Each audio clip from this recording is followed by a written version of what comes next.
Wewe elimu huna, mtoto kafungwa kiunoni, mechi inaendelea, mimba haipatikani, unaambia mtoto ni mshirikina.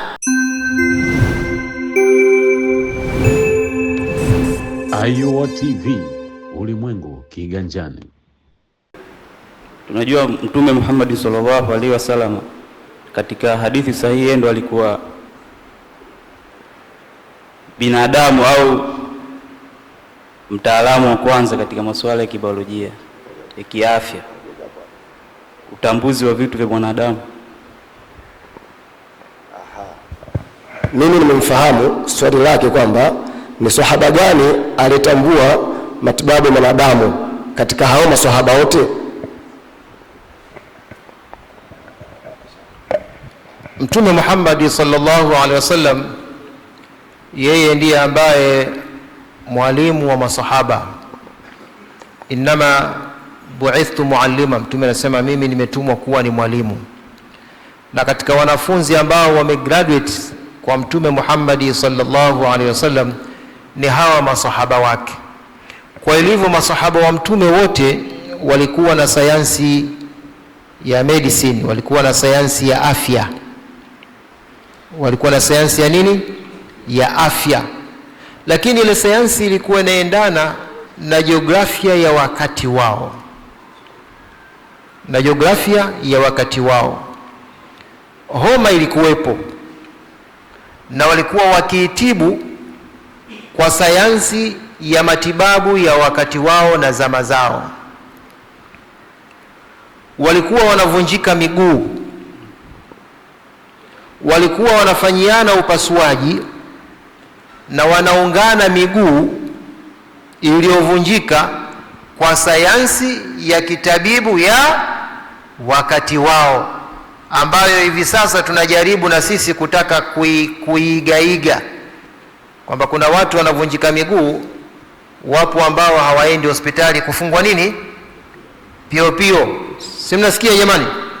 Kuna wataalamu ambao wanaunga miguu bila nini? Bila pio, na watu wanapona. Wapo vishoka na wapo wanataaluma kweli. Tumswalie Mtume Muhammad. Wapo vishoka na wapo wanataaluma kweli. Masahaba ndio wa kwanza kufanya family planning. Sisi tunatumia njia za uzazi wa mpango kwa sababu tunapata kiigizo kutoka kwao. Lakini family planning yao wao ilikuwa na maumivu makali. Wenyewe wanasema kunna na'zilu fi ahdi rasulillahi wal Qur'anu yanzilu, tulikuwa tunamwaga nje mbegu za uzazi katika kipindi cha Mtume na Qur'ani inaendelea kushuka. Yani sisi tunamwaga nje mbegu za uzazi, tena tunafanya tendo hilo mwenyewe mwenye Uislamu wake yupo, tena na Qur'ani bado inafanyeje? Inaendelea kushuka. Walikuwa wanafanya vile maana yake nini? Kwa teknolojia ya afya zao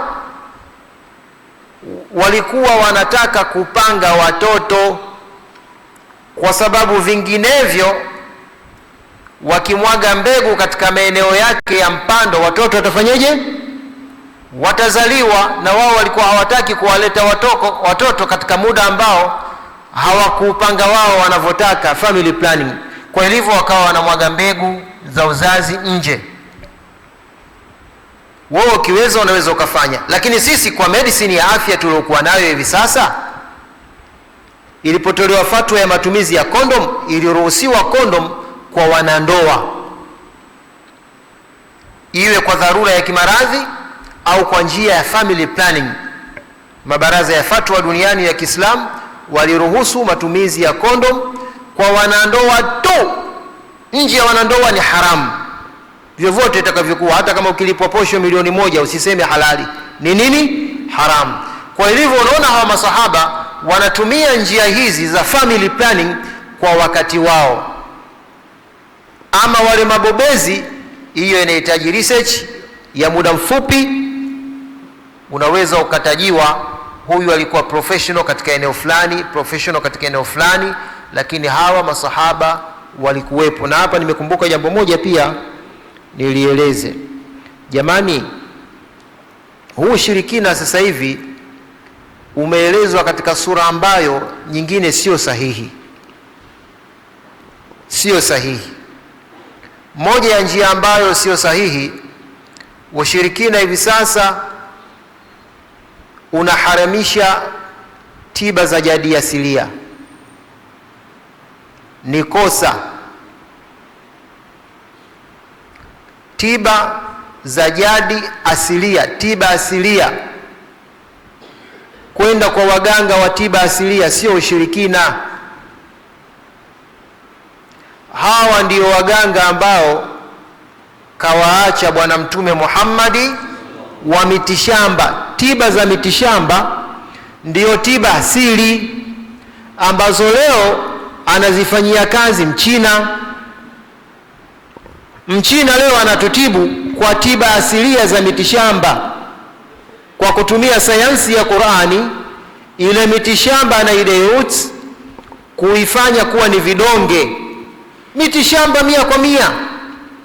Sasa leo mtu akionekana anakwenda kwa mganga wa kienyeji na akapewa dawa za miti, kama ni imamu anaanza kutengwa, akiswalisha kundi moja lina nyuti, kwa sababu huyu kaonekana kaingia kwenye kibanda cha mganga wa kienyeji, kwa hiyo ni mshirikina. Kosa. Huo ni ufahamu wa kimakosa. Sawa jamani? Lakini ufahamu wa pili,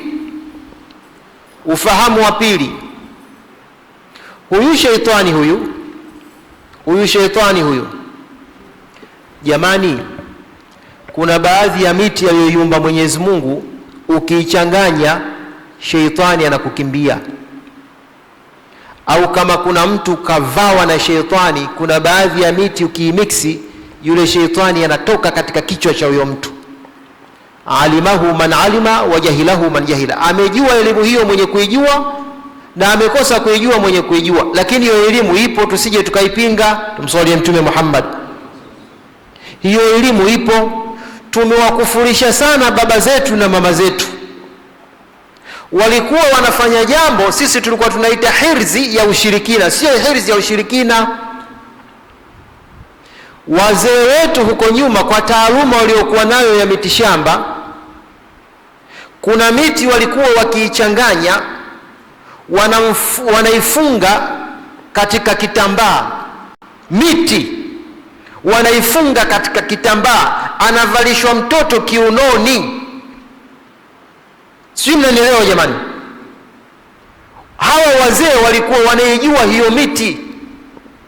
Juzi mimi Kibaha kanijia mtu mmoja ananiambia, shekhe, umti wapo ukiupanda nje ya nyumba yako, nyoka haingii ndani ya nyumba.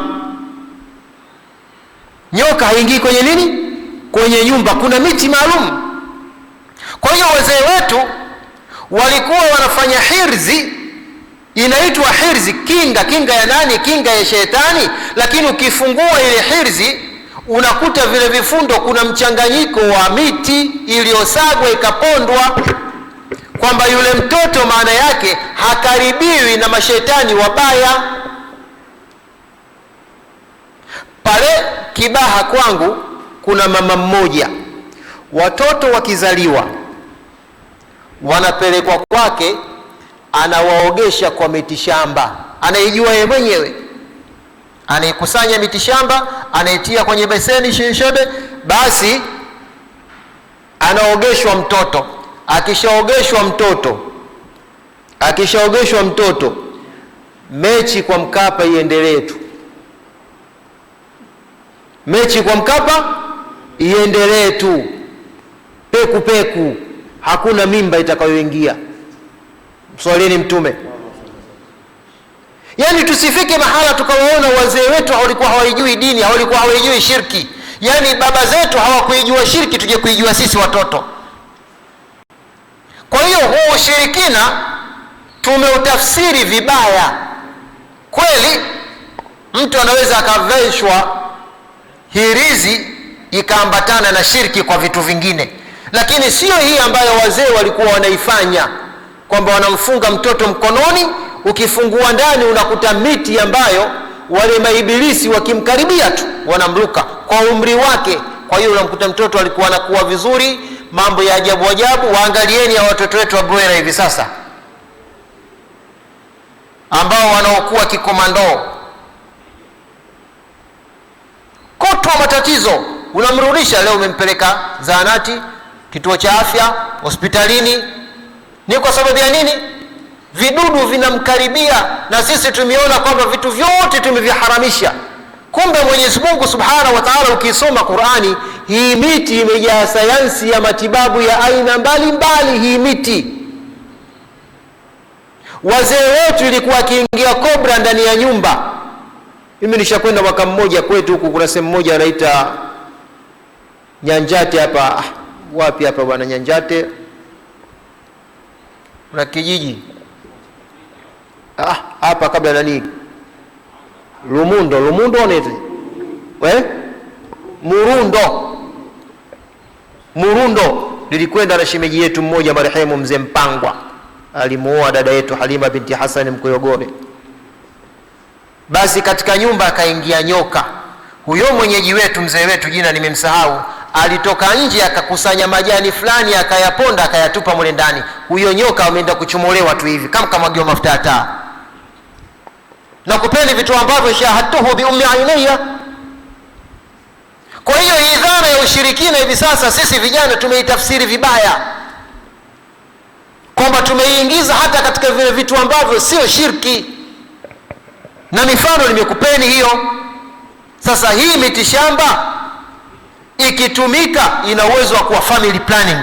Wewe elimu huna, mtoto kafungwa kiunoni, mechi inaendelea, mimba haipatikani, unaambia mtoto ni mshirikina, kaweka tamima ndani ya kiuno chake, mkono wake. Hapana, yapo ya ushirikina. Kama vile mtu ukionekana leo umesimama makaburini, dhana ya kwanza yule ni nani? Mshirikina. Umeonekana kwenye mbuyu unaparula magome yake yale, dhana ya kwanza yule ni nani? Mshirikina. Kumbe yale magome umeelekezwa ni dawa. Sijui mnanielewa jamani? Aqulu qawli hadha, assalamu alaykum wa rahmatullahi wa barakatuh.